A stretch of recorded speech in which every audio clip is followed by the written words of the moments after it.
আগেই এক মাকে আমার বললো যে উনি নাকি, আমার খুব কষ্ট লাগলো, উনি নাকি মানে শহরের লোক দিয়েই দেয়নি এখন পর্যন্ত।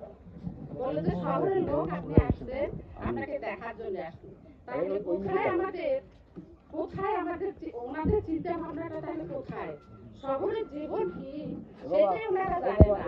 শহরের জীবনযাত্রার মান কেমন সেটাই ওনারা জানে না। এই জন্যই বলি যে যদি আমাদের একটাই দাবি থাকে যে চর বিষয়ক মন্ত্রণালয়, চর বিষয়ক মন্ত্রণালয় হলে আমাদের গ্রামের উন্নয়ন হবে, বাংলাদেশের উন্নয়ন হবে। সবাইকে ধন্যবাদ। আপনারা আমাদের সাথে আপনাদের সাথে ইফতার ভাগাভাগি করার জন্য এসেছি। আপনারা তো প্রতিদিন ইফতার করেন, কিভাবে করেন কেমন করে করেন আমি জানি না, তবে আমি আজকে আপনাদের সাথে ইফতার করার জন্য এসেছি।